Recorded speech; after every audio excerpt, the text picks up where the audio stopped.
Hello, hello, my lovelies. Oh, it's 11:44 where I am. Just switched the time to 11:45.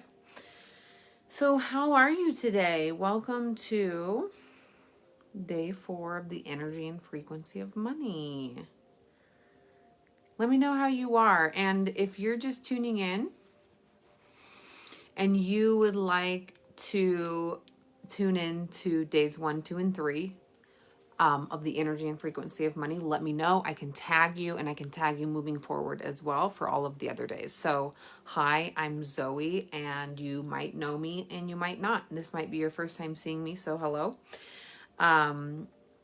So, we are going to talk today about the energy and frequency of money and how it's related to what you actually do for work. And I love this. And really talking about your purpose and your mission here. And there are some people who think that we don't have a purpose and a mission and there's no purpose of life. And then there's some people like me who I really do believe that I have a purpose in life. And it's this. I think I mentioned it a little bit yesterday in the day 3 about that we came here for a purpose. The purpose of life, I think, as a collective is that we are happy. We experience being happy and being joyful and like having this beautiful experience of life, just enjoying it, right? Like feeling happy and joyful. So that's like as a collective, like the human purpose, I believe. And as part of the collective, we're individuals, as part of the collective, we each have a purpose in getting the collective to that place. So just think about it. We've all experienced some trauma. We've all experienced sadness, upset, shame. So we each have a purpose, I believe, in elevating the collective as a whole. So we all have a purpose inside of the bigger purpose of humankind. That's kind of just what I believe. So I do believe that we all have a purpose. And obviously, to live out your purpose and be on your mission in life, you do need financial resources, okay? Because I think that the purpose also is like fulfilling the desires of your heart. So whatever it is that you actually want to be doing, do you want to be going on a trip? Do you want to be writing a book on the beach, drinking a cappuccino? Whatever it is that you want to do, like what personally, like really simple things give me joy, such as that. Like that's me. I would like to be writing my book on the beach. Although I just see that now. I have started writing a book. I've spent tons of time on the beach and I love having cappuccinos from all over the world and I love taking pictures and sharing them with you. I haven't taken a picture of a cappuccino recently, but we'll have to go fulfill on that desire. So just think about this in terms of the energy and frequency of money. Now, raise your hand. Okay. First of all, before I get too far into this, just say tag me if you would like to be tagged in the following videos and the previous videos if you missed day 1, day 2, day 3. Okay, we're doing this for 8 days. Let me know. And let me know if you're watching and say hello. And I'd love that. So, okay, just imagine if you have a job. And raise your hand if you've ever experienced this. Maybe you're not experiencing it now, but raise your hand if you have ever had a job or if you currently do that you don't want to be having. That kind of sucks the life out of you. However, you stay in it to be safe. Okay?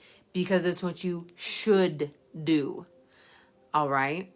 So that's what we're talking about today. And now, when you are kind of like, I'm sorry, I'm going to use this word, but when you're a slave to money because you should, because it's safe, that is Okay, I hopefully you're following this. Like, that's kind of the energy of what you're giving to money. Like, you are, you might be resenting this job, like hating it and thinking, oh, I don't want to go again, I don't want to do this.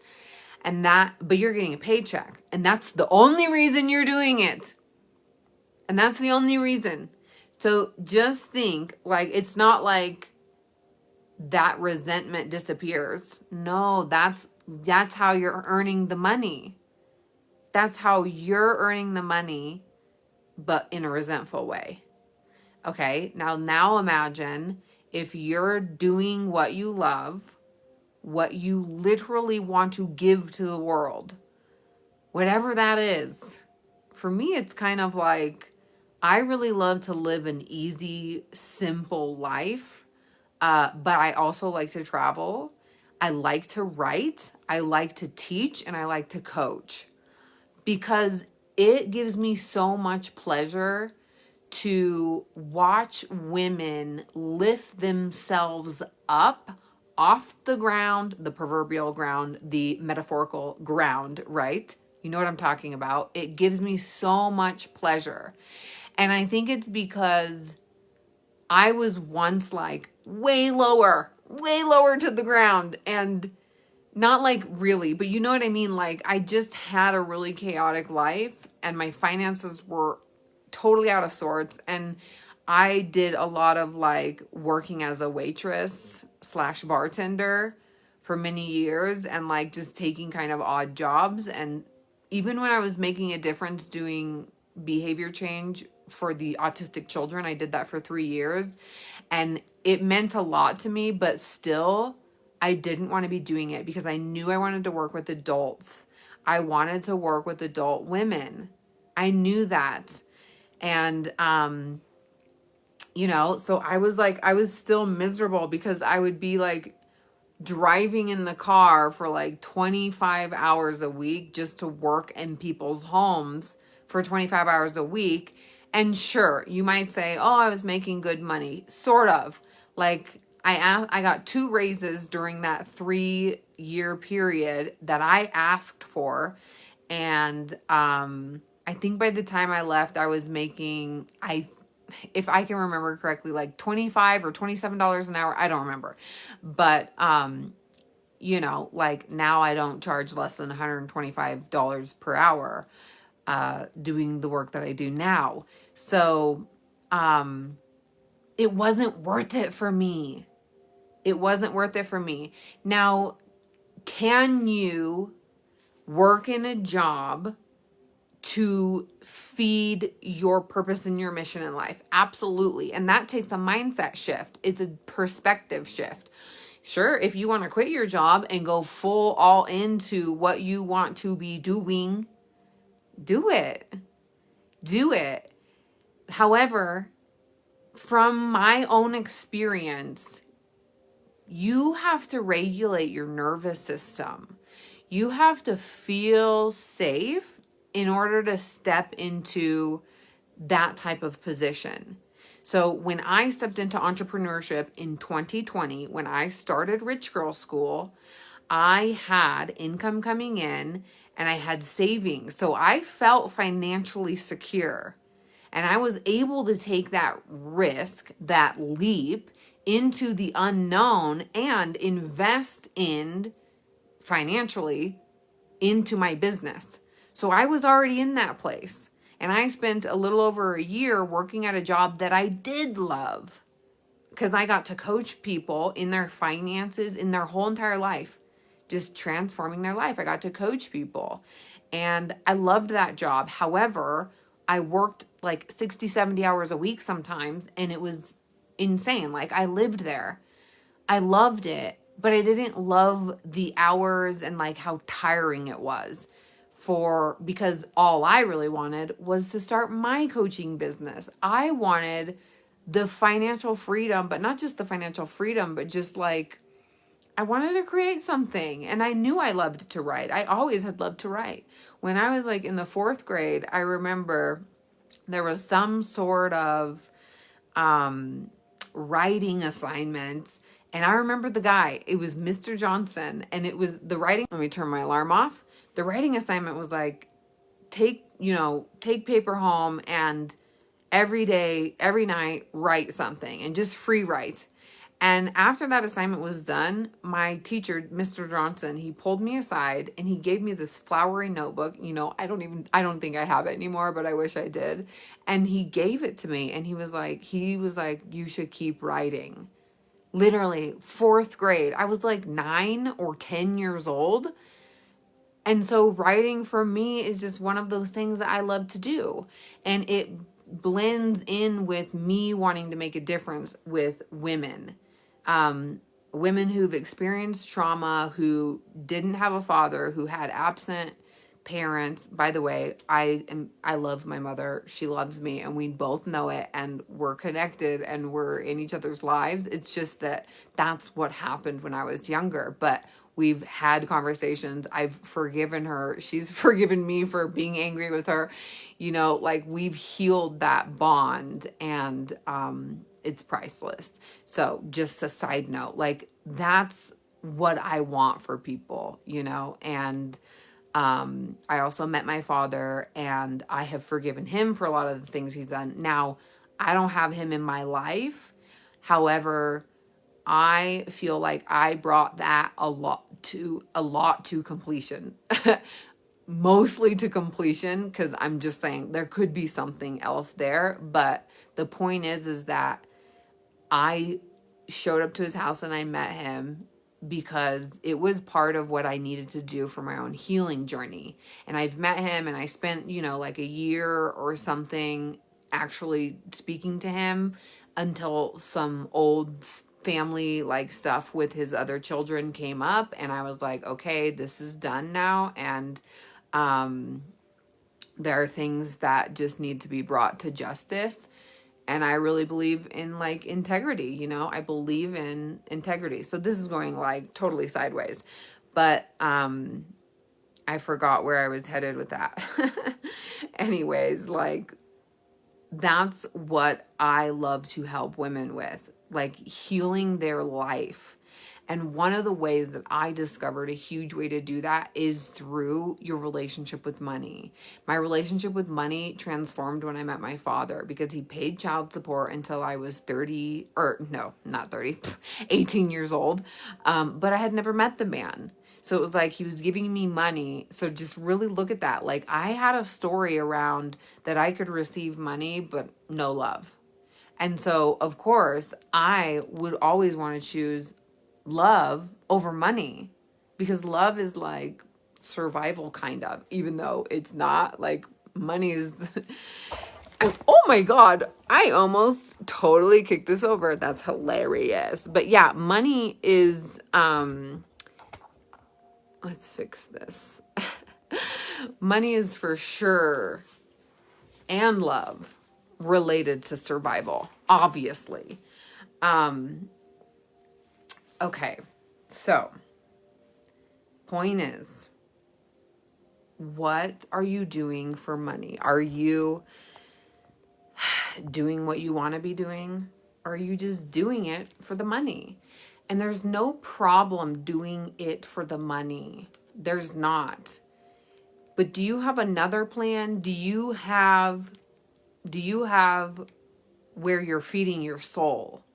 Okay? Or is it a soul-sucking job that you're doing just for the money? Now, I think that you can have a job that feeds into your purpose. And it's the perspective that you take that makes a difference. Okay? Where it can be, like the purpose of that job can be for your purpose. Even though that job is not what you want to be doing. But it makes all the difference. Are you keeping the job and like too scared to go into the purpose work out of fear? Because remember, like we talked about in day 3 yesterday, the energy of money is how you feel and how you think and what you believe. And so do you believe that you can go and do your purpose work and earn money that way? Like, how can you make a difference or give back to the world, to the collective purpose of being happy, being joyful. Mine is I'm helping women heal things that then allows them to step into their joy and their happiness. So that's like my contribution in the world, because I want everybody to be happy. But sometimes we're not, because we've all experienced some trauma or something that brought us down out of our natural wanting to be in state of joy and happiness. So that's mine. Okay? That's my contribution collectively. And I've made a lot of money doing it. And I'm really happy that I've made a lot of money doing it. And that is the energy. That's the energy. So I'm creating content, getting on calls, making a difference with these women. And I get to create programs and courses really that just come out of me. I just create them. And I also see things like in my audience, okay, this is what these women, I can see there's a need for this. And so I create something. But it's not always even based on, oh, I see a need for this. It's really what I want to create for the people. But a lot of that sometimes does come from feedback from the women who are going through my courses and programs. And I create that. And that's where, for me, it is so worth it to put in the work. So worth it. So what's the energy that you're giving to the career choice? What is it that you're doing? Now, you can have a career, you can be an entrepreneur coach. Okay, obviously.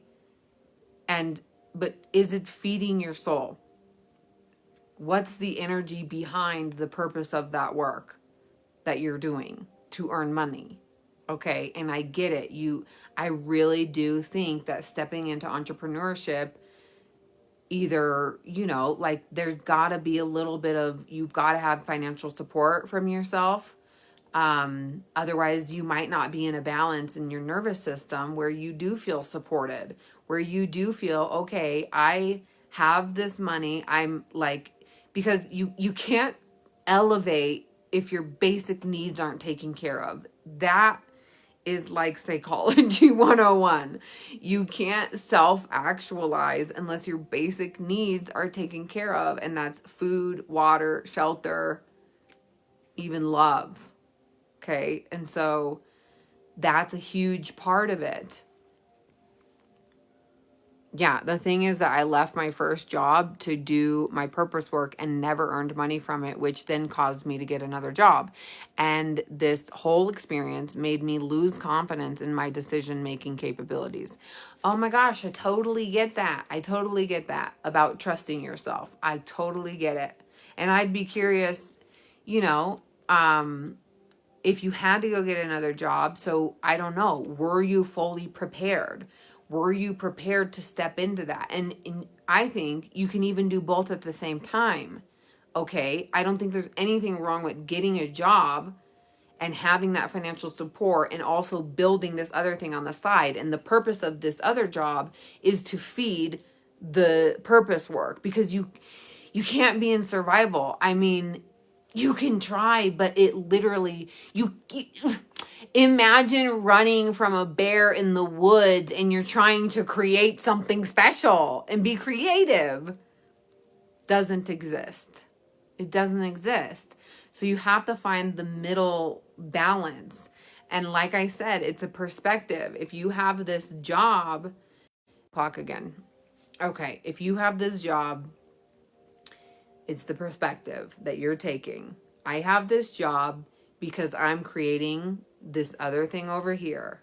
And that's what it's for. And you can go in there loving that job, okay? And who you're being matters. You can love that this job gives you the opportunity. And it's not your forever place, but that job gives you the opportunity to actually do this purpose mission work, okay?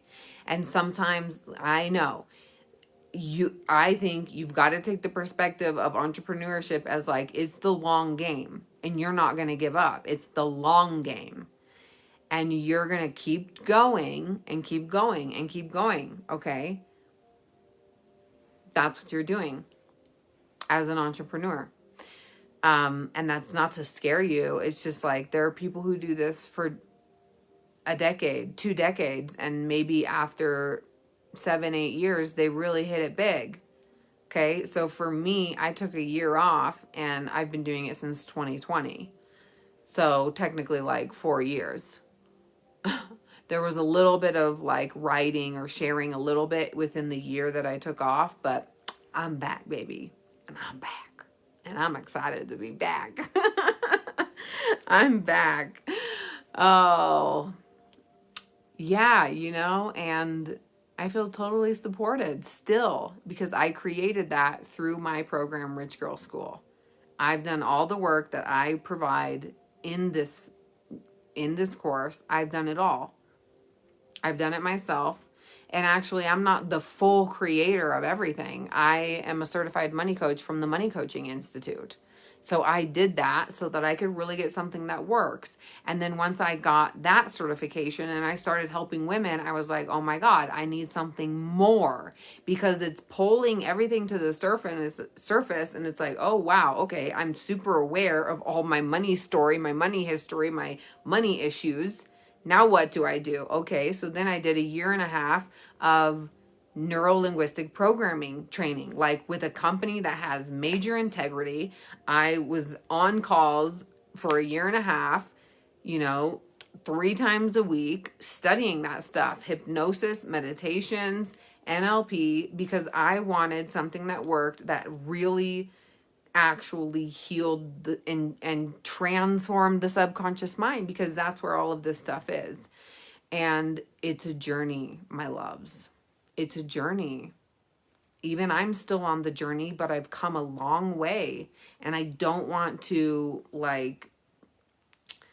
it to be like a Debbie Downer statement, but it's a journey, because life always is a journey. All of life is a journey.